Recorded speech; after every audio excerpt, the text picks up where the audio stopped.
여러분은 하나님을 모두 경외하십니까? 하나님을 두려워하는 생애를 살고 계십니까? 하나님을 믿는 생애를 살고 있습니까?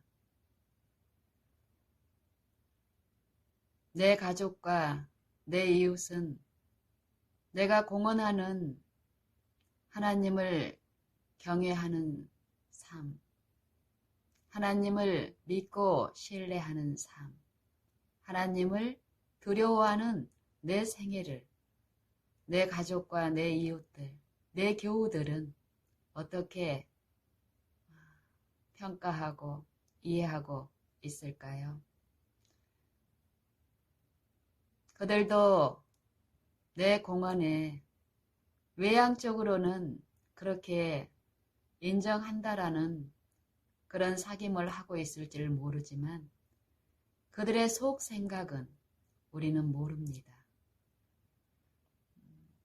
내 개인의 속 생각도 내가 공언하고 또 말하는 부분과 많이 다르다는 것을 각자는 인정하실 것입니다. 하물며 우리의 믿음과 신앙은 만물을 친히 지으시고 만유 가운데 만유의 주제로서 주권하시는 능력의 하나님께서는 사람과 같이 외모로 사람을 취급하지 아니하시고 그 중심과 생각과 사상과 이 뜻을 살피시며 판단하시는 분이라고 말씀하고 계십니다. 우리의 믿음은 그런 하나님께 있는 믿음이며 그 하나님을 섬기는 믿음이기 때문에 우리의 공언과 우리의 생애가 일치하는 일이 없다면 우리의 공언은 쓸모없는 것이 될 줄로 압니다. 하나님을 경외한다. 하나님을 두려워한다. 성경에는 이 두려워하는 대상을 두 가지로 말씀하고 계시는데요. 예수님께서는 당시 예수님 생애 당시에 하나님을 경외한다라고 공언하는 제자들과 그 당시 백성들에게 이렇게 말씀하신 적이 있습니다. 너희가 참으로 두려워해야 할 대상을 내가 알려주겠다. 몸만 죽이는 사람을 두려워하지 말고 몸도 죽이고 그 영혼까지 지옥에 넣는 권세 있는 여호와 하나님을 두려워하라고 권면하셨습니다. 그리고 성경에서는 이 여호와를 경외하는 것이 지혜의 근본이라고 말씀하시고 또 어떤 말씀에서는 여호와를 경외함이 곧 지혜요 악에서 떠나는 것이 명철이다.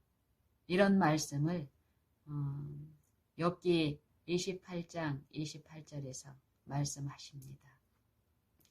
우리가 여호와를 경외하는 생애가 이루어진다면 하나님을 아는 지혜를 얻는 그 일이 믿음으로 이루어지기 때문에 악에서 떠나는 일은 자연스러운 결과로 나타나는 일이라고 이 성경의 사상은 얘기합니다. 하나님은 골로새서 1장에서 말씀하시기를 창조주이신 예수님을 우리의 구속주로 주셨고 그 구속을 말씀하시면서 그가 우리를 흑암의 권세에서 건져내어 그의 사랑의 아들의 나라로 옮기셨다. 이 말씀을 하시면서 이것이 무엇이냐면 그 아들, 그 사랑의 아들의 나라로 옮기셨는데 흑암의 권세에서 우리를 건져내서 그의 사랑의 아들의 나라로 우리를 옮기신 이것을 구속이라고 얘기하십니다. 우리가 그 아들 안에서 구속을 받았다. 제사함을 받았다. 이 약속을 이루어진 구원을 구속을 말씀하십니다. 이 구속을 받으라고. 이 구속이 결국은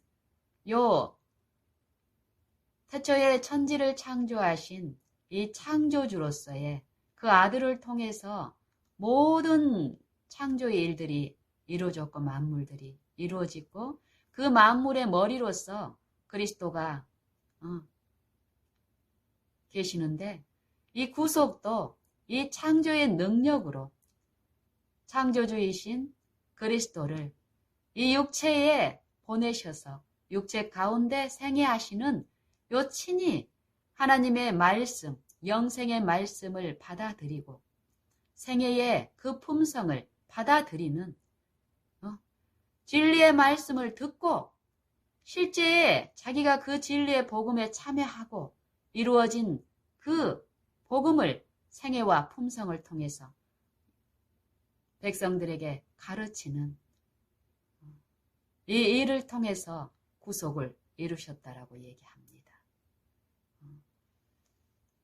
그러면서 이 복음, 하나님의 독생자를 통하여 창조주이신 분이 이 사망이 되어버린 이 육체까지 내려오셔서 친히 생애하신 요 경건의 비밀, 구속의 이 경륜을 말씀하시면서 이것들을 먼저 율법과 선지자를 통해서 말씀하셨고 성경, 구약 성경을 통해서 말씀하셨죠. 사도 바울을 통해서 요 복음은 복음의 사도로 택정함을 입었는데 사도 바울 그가 이 복음이 결국 하나님의 아들에 대하여 약속하신 것이라고 합니다. 성경에 약속하신 것. 율법과 선지자들을 통해서 결국 구약 성경을 통해서 이 메시아를 약속하시고 계속 선지자들을 통해서 이 복음을 말씀하시고 이 선지자들 안에 율법 안에 계시된 그리스도의 영을 통하여 각 신자들 그들의 생애에 그들의 마음에 그들의 생각에 이 법을 또 이 법에 계시된 하나님의 아들의 그 품성을 그들의 생애에 받아들이고 그리스도를 배우는 요 일을 통해서 선지자들이 생애하는 그 시대마다 하나님은 하나님의 아들을 말씀하셨다고 말합니다. 그리고 이 마지막 날, 이 모든 날 마지막에 그 아들을 통하여 또 우리에게 말씀하셨다고 하는데 그게 이제 하나님의 성육신을 통한 요 육체 안에 임하신 이 신성이신 말씀이 그 말씀을 육체를 통해서 비추는 일을 하셨고 이 육체는 결국 이 죄 가운데 이 타락한 요 사망에 처한 우리 각 사람에게 비추는 일을 하셨다라고 성경은 그렇게 말씀하고 있습니다. 그러면서 이 골로새서 1장에서도 보면은 하나님의 비밀인 요 복음, 이 그리스도를 말씀하시는데요. 이 그리스도는 영광의 소망이라고 얘기합니다. 영광의 소망. 너희 안에 계신 그리스도가 하나님의 비밀인데 이 비밀은 곧 영광의 소망이라고 합니다. 영광의 소망. 이 말씀이 무슨 말씀일까요? 이 영광의 소망이 하나님의 성도들에게 나타난 바 됐다고 얘기하시고 이 성도들을 통하여 이방에 하나님의 은혜가 얼마나 풍성한지를 알게 하려 하여 먼저 이 성도들에게 계시가 됐다라고 얘기하고 그들의 생애에 나타난 이 생애의 개혁과 그 품성에 나타난 그리스도의 이 영광의 소망, 그들 안에 이 복음의 소망을 받아들이고 하나님을 경외하는 삶, 창조주를 두려워하는 삶, 그 영광을 바라는 삶 동안에 그 영광의 소망이 그들의 품성에 생애에 나타난 이 능력을 가지고 또 믿지 아니하는 자들, 하나님을 알지 못하는 자들을 향해서 외치는 그리스도를 전파하는 일을 골로새서 1장에서는 계속 얘기하고 있습니다. 그래서 우리가 전파하는 것은 다른 어떤 것을 전파하는 게 아니라 그리스도를 전파하는데 각 사람들에게 모든 지혜로 가르치고 각 사람을 그리스도 안에서 완전한 자로 세우기 위해서 그리스도를 전파한다라고 얘기합니다. 그리스도를 전파하는 일, 그리스도를 가르치는 일, 이 일은 내가 먼저 그리스도를 배우고 그리스도를 품고 그리스도의 품성, 그리스도의 그 영광의 소망을 체험하는 일이 없으면 가르칠 수 없다는 얘기입니다. 이 이치를 깨닫고 실제의 복음에 참여하는 사도 바울은 골로새서 1장 말미에서 이렇게 얘기합니다. 이를 위하여 나도 내 속에서 능력으로 역사하시는 이의 역사를 따라 힘을 다하여 수고한다라고 얘기합니다. 이 일이 사도 바울은 우리가 이 성경에 믿음의 신앙을 한 여러 주인공들을 우리가 알고 있지만 사도 바울처럼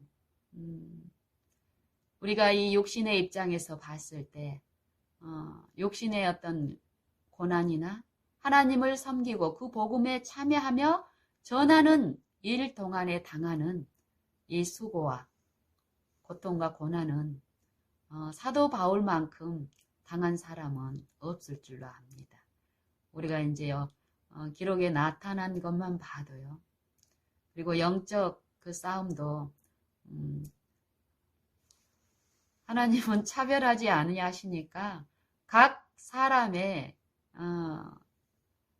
모든 생애마다 최선으로 하셨겠으나 이 사도 바울의 생애는 우리가 보기에도 참 남다르게 비춰지는데요.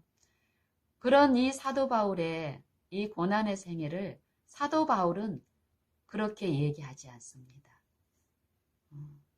이 영적 힘을 받은 복음에 참여함으로써 그리스도의 생애를 마음에 그리스도의 이 은혜, 그리스도의 품성을 이 사도 바울이 그 자신의 생애에 매 순간마다 받아들이고 이 먹는 일을 통해서 분명히 사도 바울은 외적으로 보여지지는 않지만 그가 마신 이 생명의 떡에 이 힘의 원천이, 영적 힘이 늘 그 안에 체험적으로 만져지는 사도였기 때문에 말하기를 이 힘의 근원이, 이 영광의 원천이 주 예수 그리스도 하나님께로부터 온 것이라고 외치면서 하나님을 기뻐하고 다시 말하노니 하나님을 기뻐하라고 얘기합니다.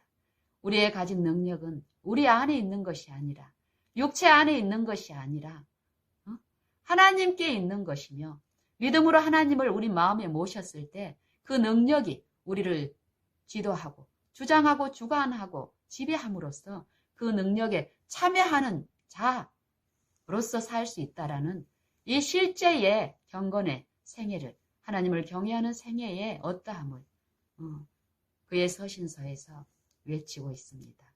그래서 이 육신을 통해서 이 영적인 요 생애를 실패케 하기 위한 이 사단의 악한 영의 이 지절거리고 속살거리는 그 영적 흑암과 핍박은 심하였지만 이것을 그리스도의 고난이라고 그러고 육체의 고난, 그리스도가 당하신 그 육체의 고난을, 남은 고난을 그리스도의 몸된 교회를 위하여 자기 이 육체에 채운다라고 고백하는 이 사도 바울의 생애. 우리가 이 사도 서신서를 통해서 우리가 성경 말씀을 듣고 성령을 통해서 연구를 하고 있는 입장이라면 우리의 생애도 어때야 될까요? 이 사도의 고백과 같은 그런 고백을 해야 될 줄로 압니다. 이 육신의 어떤 외적 장애나 고통이나 어려움 가운데 빠져서 영적 무기력한 어떤 그런 상태에서 이 복음을 통해서 우리에게 주시는 이 은혜의 목적, 구속의 목적에 우리가 참여하는 자로서 사도 바울과 같은 이 영적 힘을 소유한 자로서 그렇지 못한 자들을 향해서 비춰야 하지 않을까요? 그런 시기에 우리가 살고 있습니다. 하지만 아쉽게도 우리의 눈을 어디로 두더라도 영적 힘의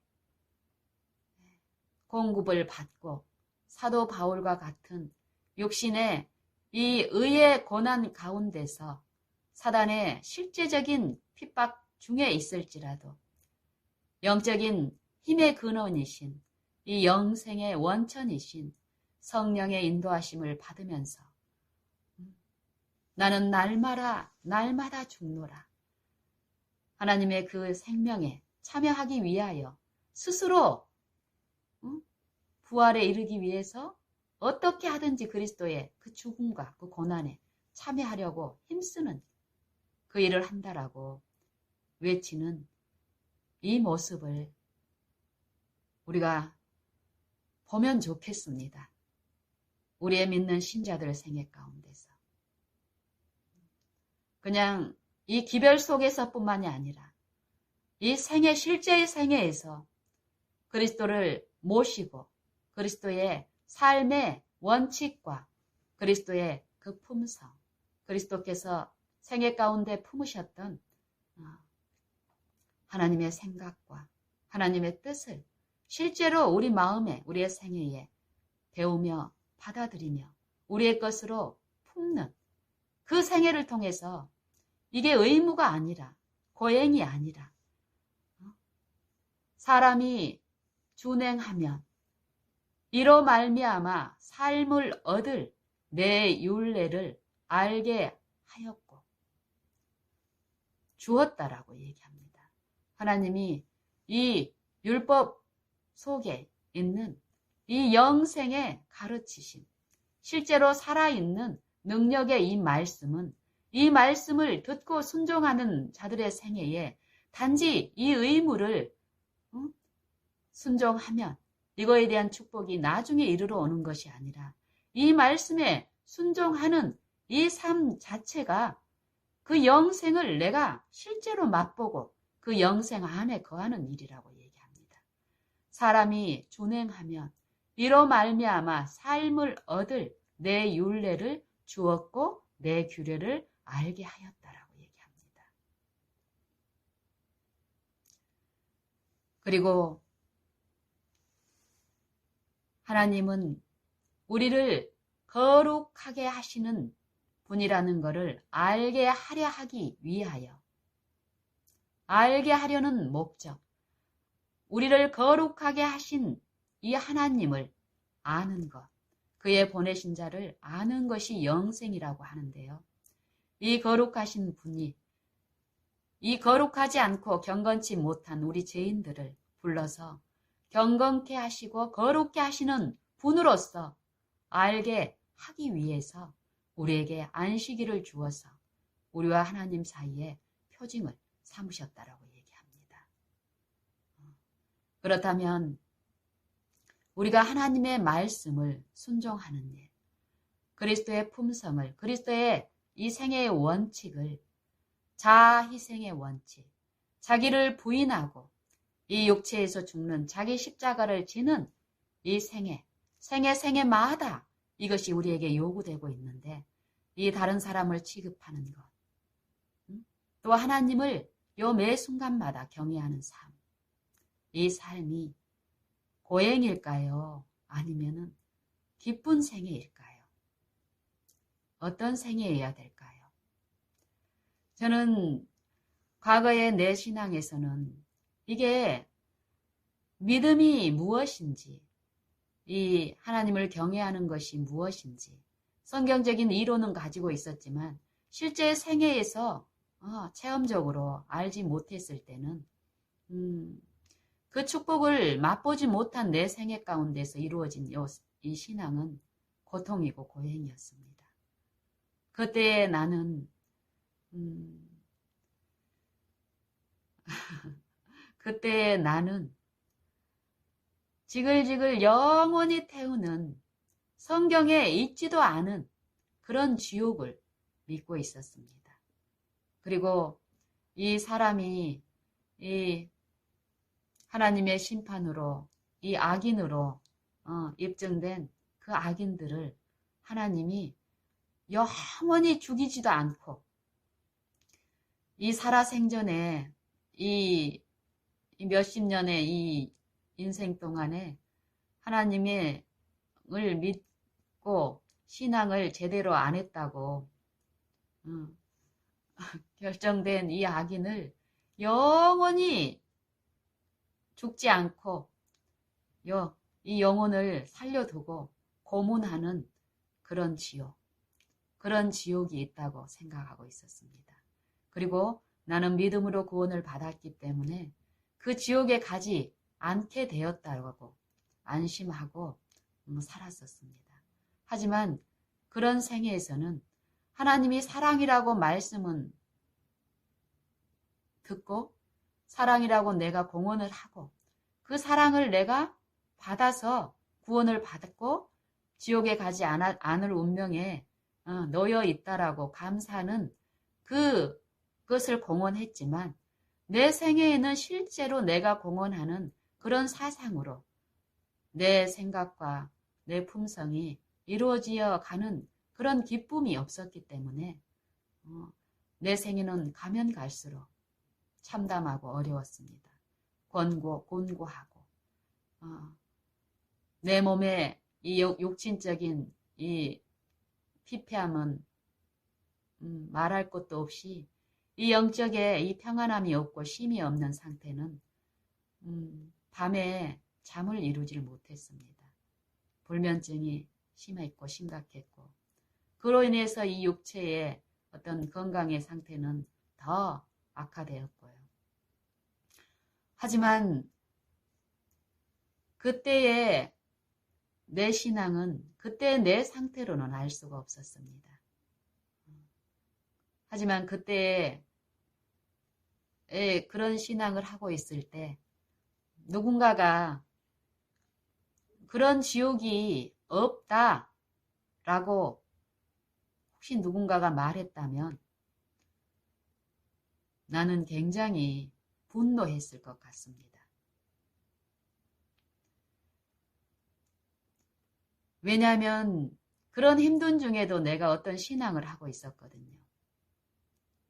하나님께 인정받을 어떤 신앙을 하고 있다고 생각했고 그게 나에게는 그 당시에는 어떤 즐거움으로 했다라고 착각하고 있었지만 실제의 내 영적 상태는 그 일이 굉장히 고된 일이었고 만약에 이 지옥의 심판이 내가 믿고 있는 성경에도 없는 그 지옥의 심판을 그 사상을 내가 품고 있었는데 그런 지옥이 실제로 없다면 그런 고행을 내가 할 필요가 있겠나. 이 잘못된 동기로 하나님을 섬기는 상태였기 때문에요. 제가 요 근래에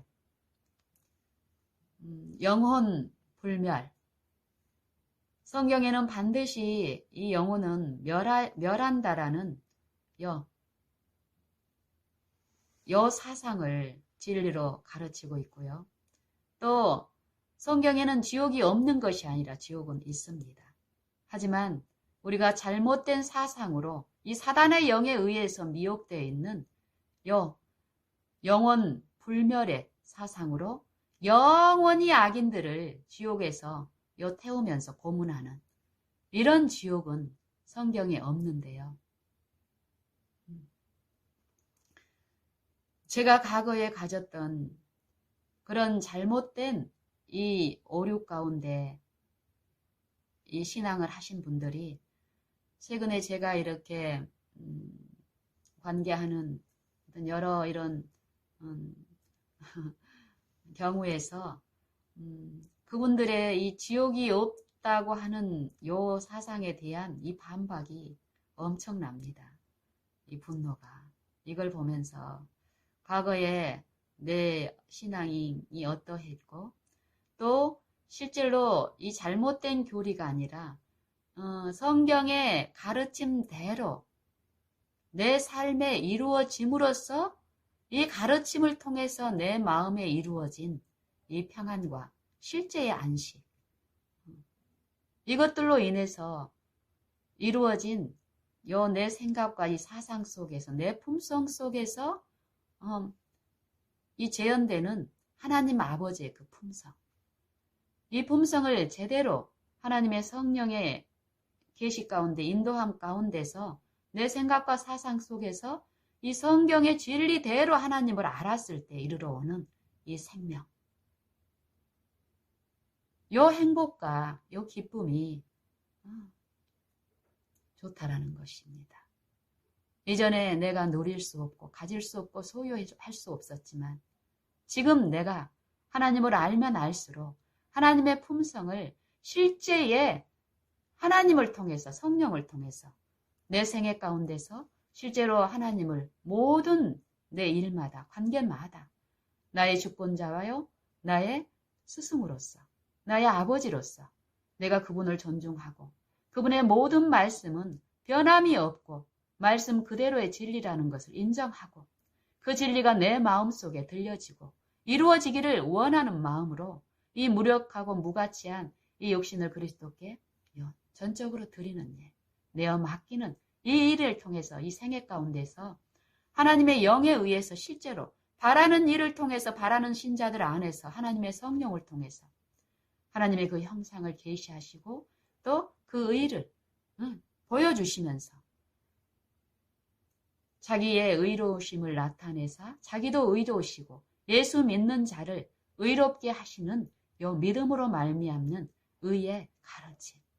이게 실제의 생애에 이루어지는 요 일을 통해서 내 마음에 이루어진 요 생애 가운데서 요 환경의 어떤 변화가 아니라 어떤 변수가 아니라 내 주변에 있는 어떤 연약함 때문이 아니라 내 결함 때문이 아니라 우리 각 사람을 아시고 긍휼과 은혜를 베푸시는 능력의 창조주 그 하나님의 그 약속이 그 믿는 신자 안에서 실제로 이루어지는 그분의 은혜로 인하여 변화되고 새로운 피조물로서 그 은혜에 참여하는 기쁨. 이 기쁨은 고행이 아니라 분명히 사단의 핍박이 있습니다. 그리스도께서 겪으신 이 고난이 있습니다. 자녀이면 또한 후사, 곧 하나님의 후사요. 그리스도와 함께 영광을 받기 위하여 고난도 그와 함께 받아야 될 것입니다. 이 말씀처럼 분명한 의의 고난, 죄의 고난이 아니라 하지만 죄에서는 떠나는 실제의 구속이 이루어지는 삶. 이 삶은 절대 괴롭고 고통스러운 삶이 아니라는 것입니다. 저는 이런 것들을 이제 생각하고 묵상하고 또 실제의 약속대로 우리의 삶 속에 이루어 주시는 미쁘시고 신실하신 그 아버지를 묵상할 때마다 떠오르는 어떤 실제의 내 과거의 어떤 일들을 통해서 어떤 그런 이치 원리 그거와 비교할 수는 없지만 좀 비슷한 어떤 그런 걸 통해서 그 이해가 더 되는 실례가 있는데요. 그게 무엇이냐면 우리는 이 육신의 생애 가운데에서도 분명히 육신의 관계에서 어떤 여러 역할과 의무와 본분을 가지고 있습니다. 그렇지만 하나님은 이 육신의 하나님을 머리로, 그리스도를 머리로 붙들지 않고 그리스도로조차 오는 지식이 아닌 그런 지식을 쫓는 가운데서 이루어지는 의무와 본분들은 수고와 슬픔뿐이며 또 그것들이 어리석음이고 부도덕이며 참심을 줄 수 없는 것이라고 얘기합니다. 철학과 또 어떤 여러 가지 어떤 좋은 표현들로 미화는 될 수 있지만 그거는 외적인 것이고 실제 삶 속에서 그들의 우리의 이 인간이 내는 어떤 지혜라든지 그 철학들은 우리의 영적인 회복을 도울 수 있는 것에는 절대 무기력한 어리석은 지혜라고 성경은 분명히 얘기하고 있습니다. 제가 중학교 때 있었던 일입니다.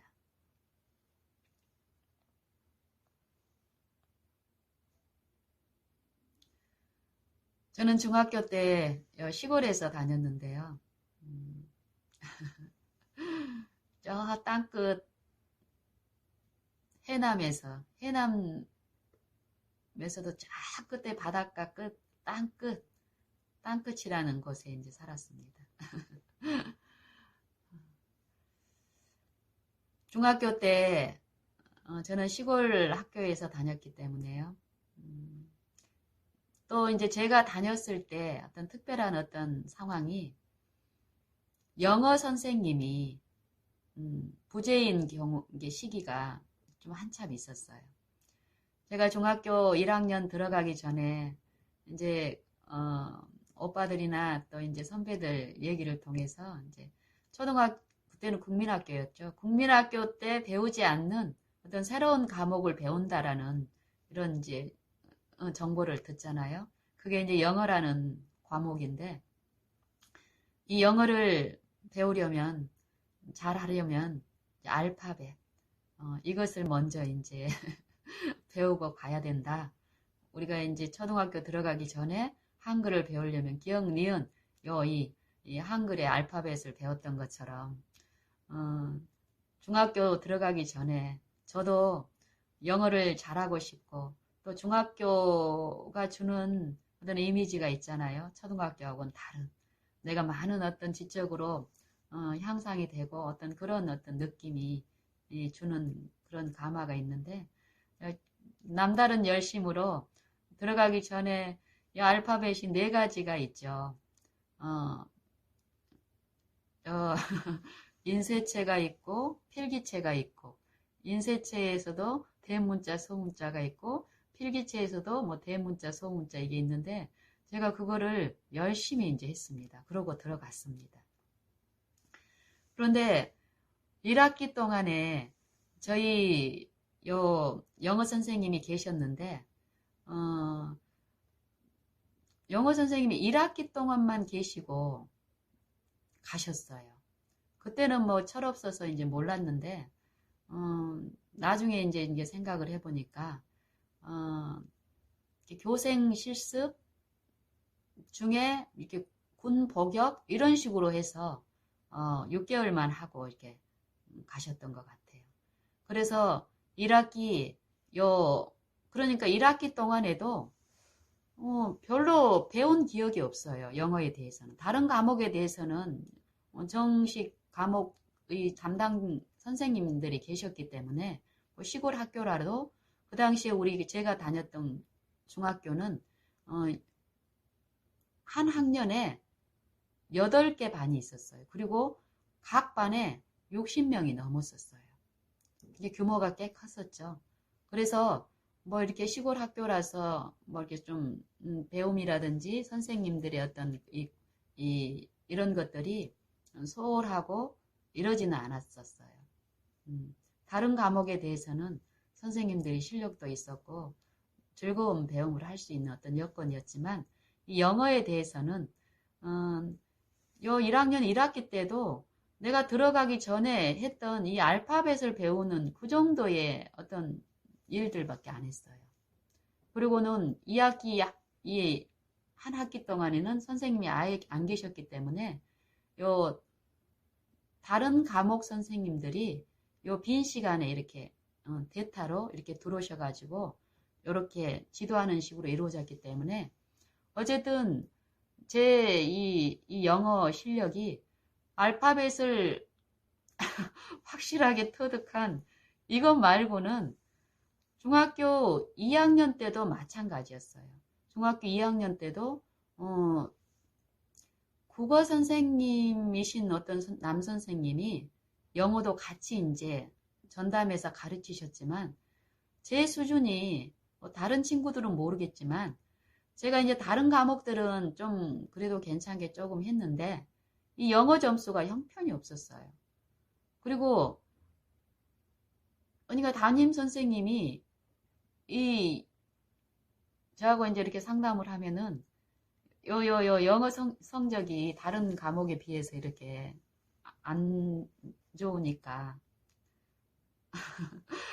이렇게 이제 그런 이제 일도 있고 이러는데 어쨌든 내가 혼자서 하려고 해도 뭐 아는 것도 없고 또 가르치는 분도 이렇게 이 전담 선생님이 국어 선생님이었고 이 국어 과목을 통해서 또 그 당시에 제가 국어 과목도 별로 좋아하지 않았었어요. 2학년 때 그 당시에. 그래서 그 선생님을 신뢰하지 않아서 그랬었는지 어쨌든지 간에 저의 이 영어 실력이 중학교 2학년 1학기까지 아주 형편없었습니다. 점수가. 그래서 중학교 2학년 여름방학 때 제가 이제 결심하는 일이 있었습니다. 아, 이래서는 안 되겠다. 그래서 이제 제가 영어 이 참고서 문법 책을 하나 이렇게 샀어요. 처음으로 이제 영어에 이렇게 투자를 해본 거예요. 영어 문법 책을 하나 사가지고 왜냐하면은 어떤 일이 있었냐면은 중학교 2학년 1학기 이 중간고사 기말고사의 시험에 이렇게 비동사에 관련된 시험이 나왔는데 대부분의 사람들은 다 이거에 대해서 맞았는데 저는 그때까지 이 비동사가 뭔지도 몰랐었어요. 이 영어에서 나오는 그 용어들, 이 단어는 제가 조금 이제 외웠고 알파벳을 알았기 때문에 알았지만 요 문장의 구조라든지 문법이라든지 이런 거에 대한 재미도 몰랐고 이해도 없었기 때문에 실제로 어떤 친구가 그러는 거예요. 비동사에 대해서 얘기를 하는데 내가 그 순간에 내 마음속에 나는 그걸 모르고 있었는데 이 비동사에 대해서 얘기를 할 때 내가 모른다라고 이렇게 자신 있게 이렇게 솔직하게 드러낼 수 없는 그 분위기 가운데 내가 속으로 느끼는 어떤 이 수치감이나 이 부끄러움이 있었어요. 그러면서 이제 아는 척하는 어떤 그러면서 내가 내 스스로 느끼는 어떤 그 열등한 어떤 그런 것들이 내 이 자존심을 자극하는 어떤 그런 일들이 있었고 그래서 이제 여름방학 때 안 되겠다 한번 해보자 하고 이 문법책을 하나 사서 여름방학 그 동안에 한 달 동안에 그걸 이렇게 한 거예요. 그러고 나서 이제 이 영어의 문법이라든지 이 구성들을 이렇게 이제 배우고 아니까 이제 재미가 있는 거예요. 그때부터. 그래서 중학교 2학년 이 한 해 동안에 하면서 이제 점점 제 영어 이 공부에 이 기쁨, 배움의 기쁨은 있었고 자랐고 이 성적도 향상되는 일이 있었고 그러면서 3학년이 됐습니다. 이때 있었던 일들을 지금 나누고 싶은데요. 이 3학년 때 실제로 이 중학교에서 중학교 1학년, 2학년을 거치고 중학교 3년 과정 중에서 이 마지막 학년인 3학년 때 제대로 영어를 전공하신 영어 선생님이 우리 학교에 배정이 됐고 또 우리 반에도 배정되는 요 역사적인 일이 있었습니다. 근데 그 영어 선생님이 소문에 굉장히 무서운 선생님이라는 거예요. 그리고 우리가 실제로 그 처음 영어 이제 3학년 첫 시간이 이렇게 됐는데, 제가 중학교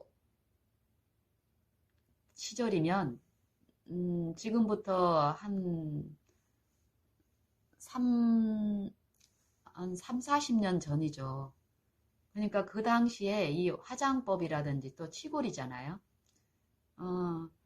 이런 걸로 봤을 때는 굉장히 파격적인 화장을 하고, 이렇게 그 당시에 이 마스카라 같은 걸로 해가지고, 막 클레오파트라 같이, 우리가 상상하는 클레오파트라 영화나 이런 데서 봤을 때 막 이렇게 분장하는, 이렇게 마스카라를 위로 막 올라가게끔 하는, 마스카라인지 펜슬로 했는지는 모르겠지만, 조금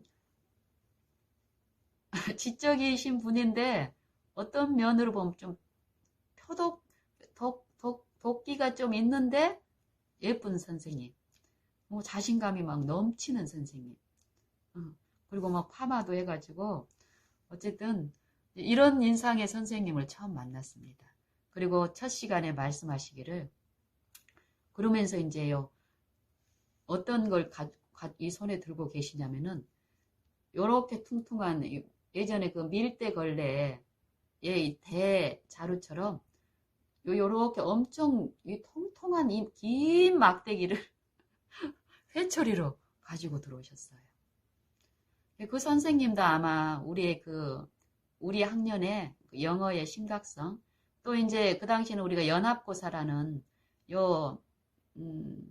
그런 제도를, 이제 입시 제도를 시행되는 이제 시절이었기 때문에 3학년은 그 당시에 우리 이제 시골에서는 전라도권의 이제 목포나 광주로 이렇게 유학식에 이제 이렇게 진학이 선호하고 있었기 때문에 그거에 대한 학교의 성과도 있고, 또 영어나 수학이나 이런 쪽에 비중이 분명히 있었기 때문에 그런 학교의 어떤 목적을, 또 그 부담을 또 가지고 계셨을 줄 알아요.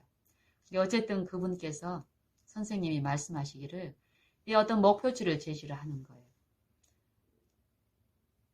이 이게 중간 기말 시험 이 목표치에 미달한 사람들은 이 몽둥이로 완전히 그 체벌이 있고 징벌이 있고, 또 그걸로만 끝난 게 아니라 영어 시간마다 이 쪽지 시험이 있다라는 것이에요.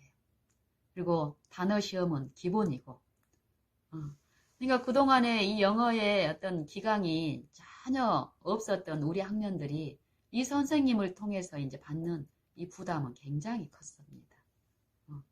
그리고 이 선생님이 표출되는 가마, 이 외적인 이 좀 표독스럽고, 그러고 보면서 자신감이 넘치는 이 양면적인 어떤 그런 거에 대한 공포, 두려움. 그러니까 뭐 공부에 아예 관심이 없는 애들도 막 벌벌벌 무서워서 형식적으로라도 뭘 해야 되는 거예요. 준비를 하지만 준비한 결과가 못 미치면은 여지 없습니다. 수업마다 몇 타작이. 근데 저는 그 징벌에 한 번도 당하지 않았습니다. 그때 느꼈던 내 그 행복감이 분명히 있었습니다. 그러면서 지금 내가 겪는 이 복음에 참여함으로써 이르러 오는 하나님이 주신 이 행복감. 그리고 그 당시에 내가 맛봤던 이 행복감을 어떤 경우는 처음에는 저는 이걸 이제 비교해서 했는데, 비교가 아니라 대조로서 이제 요즘은 이제 하나님의 성령을 통해서 이렇게 이제 듣는데, 분명히 내가 이 영어 성적을 이 영어 선생님을 통해서 이렇게 배움을 얻고, 또 더 향상이 될 어떤 그 목적으로 이 선생님 하에서 이 선생님이 요구한 거에 대한 내 의무를 내가 실제로 순종을 하는 경우하고, 거절했을 때 오는 징벌하고, 저는 그 당시 그 전에 이 영어 과목에 대한 이 배움에 대한 즐거움을 터득하고 또 그로 인해서 어떤 실력이 준비가 돼 있기 때문에 그렇지 못하고 그냥 힘들게 고행을 하는 내 친구들하고는 달리 저는 그 의무를 즐거움으로 했습니다. 즐거움으로 했을 때 징벌보다는 칭찬이 있었고 그리고 하나님 이 선생님이 제시하는 요 표준이 우리를 괴롭게 하기 위한 것이 아니라 우리 영어 실력을 향상시키기 위한 것이었고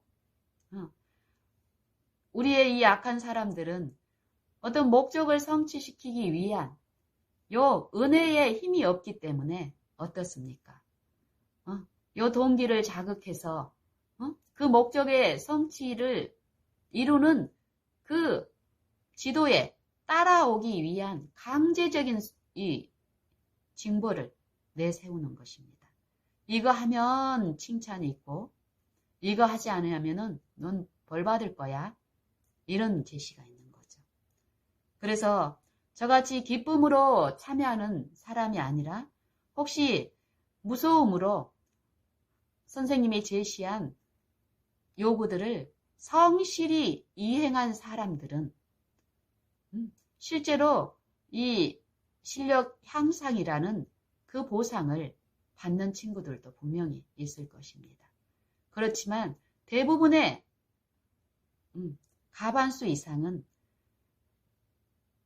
이 선생님이 주시는 요 건전한 의도, 이 목적을 끝까지 이해 못하고 이 1년을 지낸 이 친구들은 그 선생님이 이 기억 속에, 추억 속에 어떻게 남아있을까요? 그 사람한테 계속 매맞고 또 놀 때도 어땠을까요? 그 의무를 이행하지 않을 때도 다음에 이르러 올 그 징벌을 또 당해야 되는 그 고통 가운데서 떨면서도 어렵거나 아니면 다른 어떤 그 유혹에 이끌려서 져서 하지 못함으로써 고스란히 그 징벌에 참여한 사람들은 그 마음에 슬픈 기억밖에 없을 것입니다.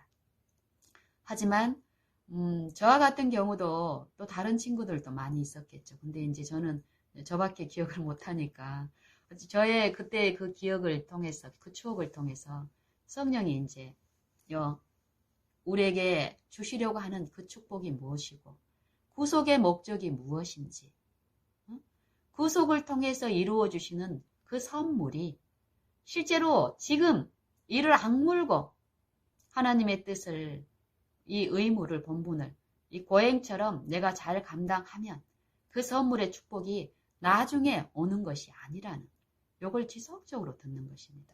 그리고 실제로 내 삶에서 내가 만져지는 부분도 이 성경의 사상과 일치하기 때문에 저는 지금 그분을 더 앙망하고 믿고 경외하고 실제로 사람을 두려워하고 나타난 이 외적인 어떤 증거들을 신뢰함으로써 붙잡고 가려는 것이 아니라 이미 나타난 것은 뒤로 하고 내가 체험한 것은 뒤로 하고 오늘 주실 보이지 않지만 분명히 있는 이 영생의 유익으로 이것인 그 축복이 있기 때문에 그걸 바라고 지금 앙망하고 바라는 일, 믿는 일, 내 마음에 모시는 일을 끊임없이 합니다. 왜냐하면 좋기 때문에. 그리고 그분은 살아계시고 항상 있는 말씀으로 말씀하시는 분이기 때문에 이 둔하고 무력한 이 영혼이 하나님의 약속을 붙들고 들려주시는 그 음성 듣고 싶어서 요 어린 참새가 엄마의 이 둥지 그 품에 막 앵겨 들어가듯이 저는 가면 갈수록 더 그렇습니다. 내 마음의 상태는 하나님이 주실 그 축복에 비하면 이미 나타난 것은 이전보다 더 많고 있지만 저는 그것이 오늘 나를 이 영적으로 하나님 앞에서 그 생명 안에 살게 하는 것이 아니라는 것을 분명히 알기 때문에 오늘 주실 그 축복, 그거 놓치고 싶지 않고 그 축복이 분명히 각 사람에게 부어주고 있다는 것을 믿는 저는 그 믿음에 합당히 바라는 일, 의지하는 일, 나를 부인하고 이 육체에서 죽고 자아를 부추기는 이 사단의 그 충동에서 죽는 일, 이 육체에서 그리스도와 함께 십자가에 못 박는 이 일을 즐거움으로 했을 때 하나님의 아들을 믿는 믿음 안에서 이루어지는 영적 이 소생과 영적 이 힘은 분명한 이 약속의 말씀대로 믿는 자 안에서 성취됨을 저는 목도하고 만지고 마십니다. 그걸 원하기 때문에 더 합니다. 그래서 저는 제가 이렇게 관계하고 만나고 직접적으로 또는 간접적으로 또 여 카톡이나 여 미디어 어떤 상에서 이렇게 만나는 이 만남을 통해서도 내 마음에 부담이 되고 내 마음에 아픔이고 내 마음의 원함은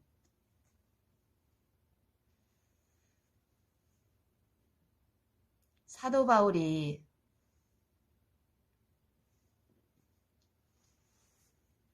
자기의 종족을 향해서 갖는 그 부담, 원함과 같은 질의 부담을 갖습니다. 영적 힘이 없고 그 힘이 없는 이 기갈 가운데서 하나님의 사역을, 하나님의 어떤 일을, 뜻을 이룬다고 하는 우리 예수님의 이름을 부르는 이 모든 이 신자들의 이 상태들이 또 저의 이런 상태들이 성경의 사상대로 이루어지지 않은 그 현실의 안타까움, 많은 부분 이 표준의 문제로 오직 그리스도를 좇아서 이루어져야 될 이 그리스도를 통해서 이루어진 이 생애와 품성, 율법에 계시된 이 살아있는 율법의 이 표준이 이루어지지 않을 때 우리 생애 가운데 우리는 사람 간의 어떤 표준,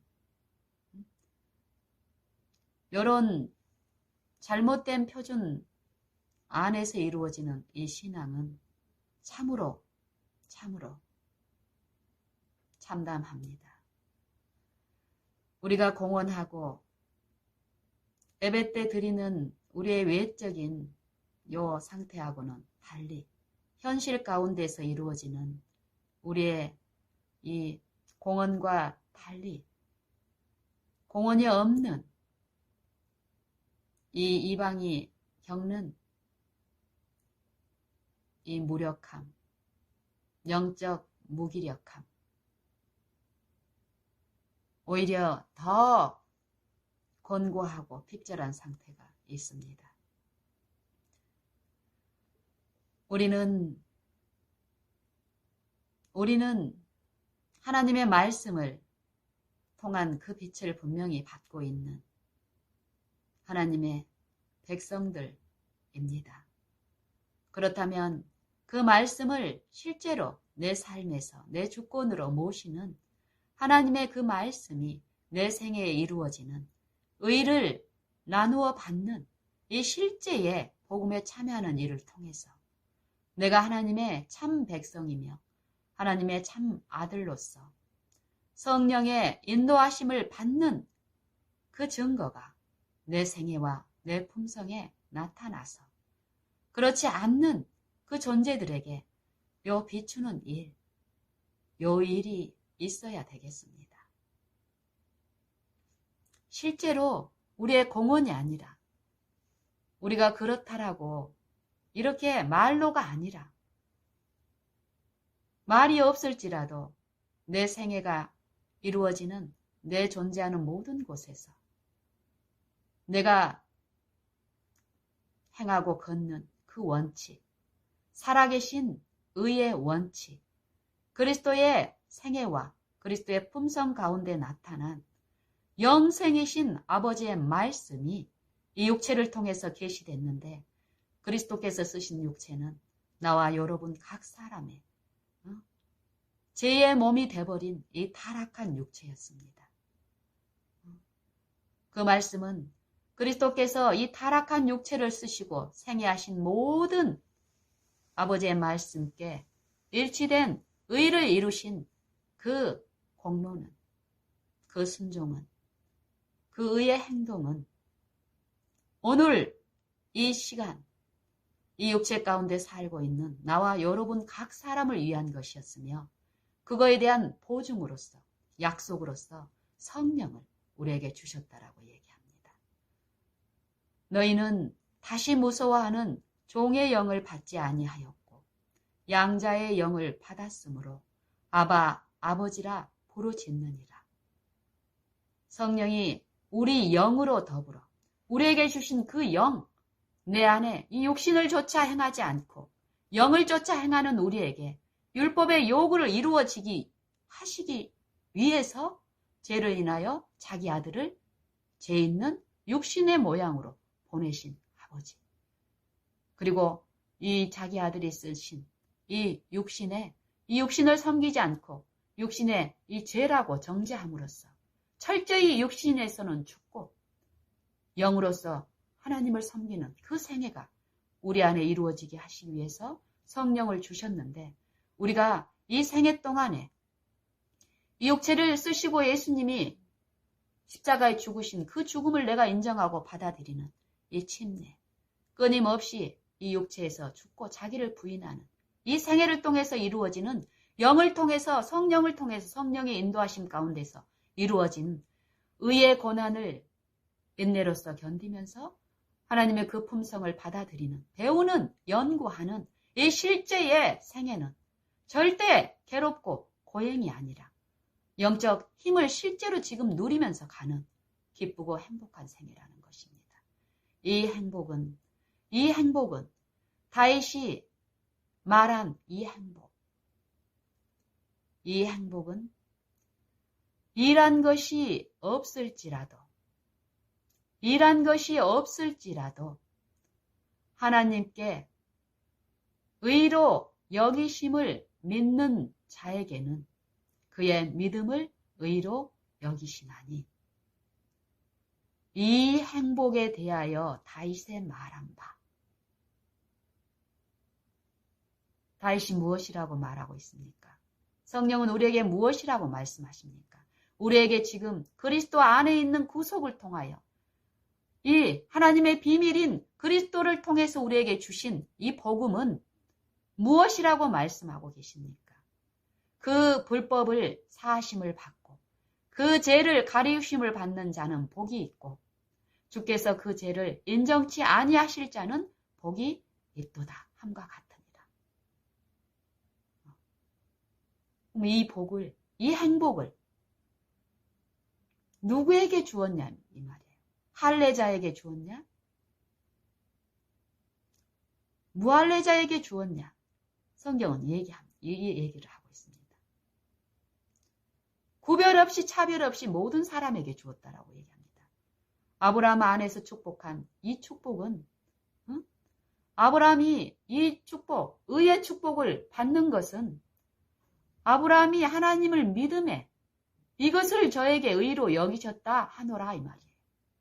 성경은 말하기를 아브라함이 어떤 행위를 해서 하나님 앞에 의롭다함을 받을 어떤 행위를 해서 그 행위를 가지고 나아가서 의롭다 하심을 받은 것이 아니라 하나님의 그 약속 그대로 믿고 받아들이고 그 생애의 원칙으로 모시는 요 생애, 이 믿는 이 일을 통해서 하나님이 아브라함을 의롭다 여기시고 그 자녀로 받으시고 그리고 이 생애 가운데 매 생애마다 실제로 하나님의 의를 계시하심으로써 그 생애의 품성에 그 의를 쫓게 하는 이 성령의 역사 가운데서 아브라함도 그리스도처럼 실제의 생애 가운데서 의를 배우고 모시고 원칙에 내 생애에 받아들이는 이 일, 의를 구해서 얻는 요 일, 믿는 일을 통해서 의의 생애를 살았다라는 증거를 받고 잠들었는데요. 요 말씀을, 하나님이 행하신 요 일을 차별 없이 공급하시는 이 하나님의 구속을, 선물을 로마서 4장에서는 얘기하고 있습니다. 아브라함과 그 후손에게 주시려고 하신 이 언약은 이 어떤 언약을 주셨습니까? 세상의 후사가 되리라는 언약을 주셨죠. 여기서 말하는 이 세상은 이 육신이 있는 요 세상, 육신이 지금 지나고 있는 이 사단이 지배하는 이 세상을 얘기하는 게 아닙니다. 그리고 이 육신, 이 사단이 제공한 이 세상의 모든 세속으로 이루어진 이 자아, 이 죽을 몸, 썩을 몸, 이 나, 하나님의 영에 단절된 이 육체, 이 육체를 유업으로 주겠다라는 것이 아니죠. 장차 올 세상을 말합니다. 이 하나님의 영을 통해서 우리 마음에 이 육체 안에 이루신 이 은혜의 왕국, 그 은혜의 왕국의 백성으로서 하나님의 그 영을 통해서 그리스도의 이 율법이 그 마음에 새겨지고 이루어진 이 생애의 그리스도의 의를 소유한 사람들, 그 사람들이 이제 재림의 날 그리스도와 함께 이 신령한 몸으로 입혀져서 영광의 나라에 가서 영원토록 살 이 세상의 후사로 아브라함 안에서 아브라함과 그 후손들에게 언약하셨는데, 약속으로 말씀을 주셨는데 우리가 태어나기도 전에 능력의 말씀, 창조의 말씀, 이 말씀이신 분이 그 약속을 성취하시는 그 언약을 세워주셨습니다. 믿는 자 안에서. 아브라함 안에서 그 일들이 이루어졌는데 아브라함 안에서 주신 그 축복은 할례자나 무할례자에게 다 주었다라고 얘기합니다. 할례자라고 해서 그냥 아브라함의 혈통적 조상이라고 해서 그 축복이, 그 유업이 자동적으로 계승된 것이 아니라고 성경은 말하고 있습니다. 믿음을 통해서 이루어진다라고 합니다. 후사가 되는 것은 율법의 행위로서가 아니라 믿음을 통해서 그 율법이 내 마음과 내 생각에 기록되어서 그리스도의 생각과 그리스도의 마음을 내 생각에 내 마음에 모시는 이 믿는 일을 통해서 실제로 율법이 이루어져서 율법과 일치된 이 생애와 품성을 통해서 그 후사가 입증이 된다라고 얘기합니다. 믿음만 있으면 그 율법을 불순종해도 되는 것이 아니라 이 믿음이라는 것은 하나님의 은혜는 하나님의 법을 불순종해도 되는 그 권리를 주는 것이 아니라 믿음은 오히려 율법을 굳게 세우는 일이라고 얘기합니다. 율법을 폐하는 것이 아니라. 많은 부분 잘못된 성경의 사상을 이 잘못된 영에 의해서 받아들인 이 미혹에 빠져있는 우리 육신에 있는 이 입장들은요.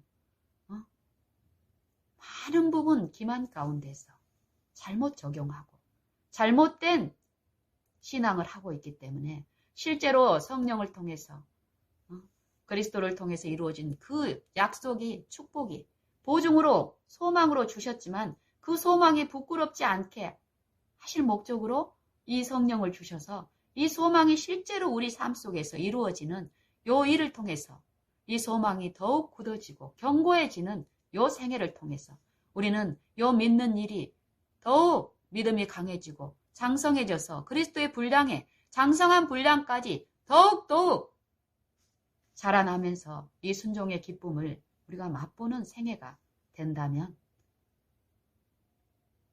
그런 일들이 우리 가운데 더욱 활력 있게 나타난다면 하나님의 복음의 전파는 어떨까요? 지금처럼 외적으로는 참으로 하나님의 사업이 활발한 것 같이 보이지만 실제의 그 영적인 개인적인 삶 속에서의 영적 힘이나 기쁨이나 평강과 실제로 하나님께로서 이르러 온 그 은혜의 찬미는 어떠한지 여러분들도 각자 느끼고 있을 줄로 압니다. 다른 주변을 볼 것이 아니라 우리 각 사람은 성경에서 말씀하시는 그 사상들이, 내가 연구한 그 사상들이 가르치는 데에만 사용이 되고 있는지, 나 자신을 가르치는 실제의 성령의 그 일에 참여함으로써 내 삶에 이루어지고 있는지를 살펴야 할 때라고 생각합니다. 먼저 내게 이 성령의 가르치심이 이루어지고 이 성령의 계시가 내게 받아들여진 바 되고 들려진 바 되고 또 내가 즐거움으로 내 마음과 생애에 모심으로써 내 기쁨이 되어 모든 내 기쁨과 감사가 주께만 돌려줌으로써 영광을 하나님께 돌리는, 하나님께서 주신 것이며 그 주신 것으로 하나님께 돌려드리는 일, 요 일들을 통해서 우리의 이 생애 가운데서 하나님께 영광을 돌리며 그 영광을 비추면서 세상을 향해서 우리가 힘있게 그리스도를 전파한다면, 이 십자가의 도를 전파한다면 우리는 지금보다 얼마나 더욱 활력 있고 기쁨으로 그리스도의 재림을 준비할 수 있을까요? 우리가 하나님의 아들의 이 재림을 믿는다면 이 믿는 요 일은 이 실제의 이 믿음의 일들을 이 생애에 나타내게 됩니다.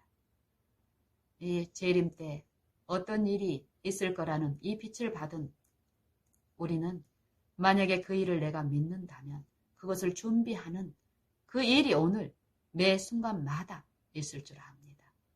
그 일이 만약에 없다면 나는 믿고 있지 않은 것입니다. 믿는다고 내가 우기면서 미혹되어 끌려갈 것이 아니라 내가 매 생애마다 그리스도를 바라고 믿는 내 생애에 그리스도의 의의 원칙이 이루어지기를 원하고 실제로 그걸 원하는 내 마음의 심령이 있는지를 살피고 그 일이 일어나고 있지 않다면 나는 내 공헌과 어떤 한 측면에서 그리스도의 사역을 하고 있다라는 요건 말고 만약에 그게 참된 그리스도의 영의 이끌림에 의해서 이루어진 일이라면 반드시 성령은 내게 가르치시면서 계시하면서 내게 의를 이루시는 일을 내 생애마다 하시기 때문에 내 생애의 모든 곳에서는 그리스도를 인정하고 그의 영을 내 마음에 모시고 그분께 순종하는 자기 부인의 생애가 참으로 기쁨으로 고행 속에서가 아니라 의무감에서가 아니라 그 징벌의 두려움 때문이 아니라 즐거움으로 요 일을 함으로써 성령을 마시고 생명을 마시고 생명을 누리는 그 영적 힘을 가지고 외치게 될 것이라고 생각합니다. 저나 여러분 모두에게 이 필요가 분명히 우리의 이 육신의 연약함 가운데 나타나고 있고 그렇기 때문에 이 연약함 가운데 보이지 않는 그 은혜는 더 풍성히 부어지고 있다라는 이 축복의 약속을 그 말씀을 붙잡고 믿는다면 우리의 생애, 우리의 무력한 이 육신의 생애 모든 곳에서 열렬히 더욱 우리에게 양자의 영을 주신 그 성령을 구하고 우리 안에 있는 이 영을 통해서 성령을 섬기고 하나님을 섬기는 이 죄를 통해서 사단을 섬기는 이 육체 일에서 돌이켜 회개하는 일이 더욱 풍성히 있을 줄로 압니다. 우리 다 같이 이 일에 마음을 합치고 외적인 이 경건의 공원에서 나를 낮추고 그리스도 앞에 잠잠히 듣는 내 실상을 듣는 내 영적 상태를 듣는 은밀히 그리스도와 교통하는 이런 일들을 지금 오늘 함께 시작하시면 좋겠습니다.